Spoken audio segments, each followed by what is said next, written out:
Sa gawa ng relief operation ang mga tauhan ng Orani Municipal Police Station para sa mga pamilyang labis na naapektuhan ng habagat at mga nagdaang bagyo sa kanilang nasasakupan.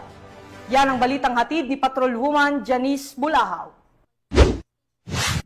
Arestado ang 6 na individual habang tinatayang 204,000 na laga ng hinihinalang shabu ang nasamsam sa isang matagumpay na anti-illegal drug operation na isinagawa ng mga operatiba ng Orion Municipal Police Station sa Teachers Village, Barangay Santo Domingo, Orion, Bataan. Pinangunahan ng Drug Enforcement Unit ng Orion MPS sa ilalim ng pamuno ni Police Colonel Marites A. Salvadora, Provincial Director ng Bataan PPO, ang ikinasang bypass operation na nagresulta sa pagkakaaresto ng unang sospek matapos bentahan ang isang operatiba na nagsilbing posture buyer ng isang sachet ng hinihinalang shabu kapalit na isang pirasong 500 pesos marked money. Samantala, ang 5 pang sospek ay naaktuhan umanong gumagamit ng iligal na droga sa isang pot session. Nasamsam sa operasyon ang 7 piraso ng heat-sealed transparent plastic sachet na naglalaman ng hinihinalang shabu,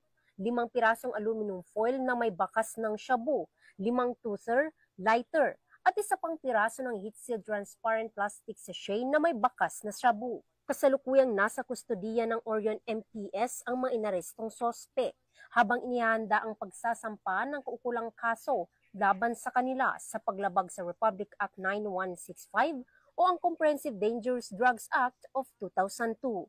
Ang matagumpay na operasyon ay patunay ng mas pinaigting ng kampanya kontra iligal na droga, alinsunod sa direktiba ni Chief PNP Police General Nicolas D. Torre III at sa pamuno ni Police Brigadier General Ponce Rogelio I. Peñones Jr., Regional Director ng Police Regional Office 3.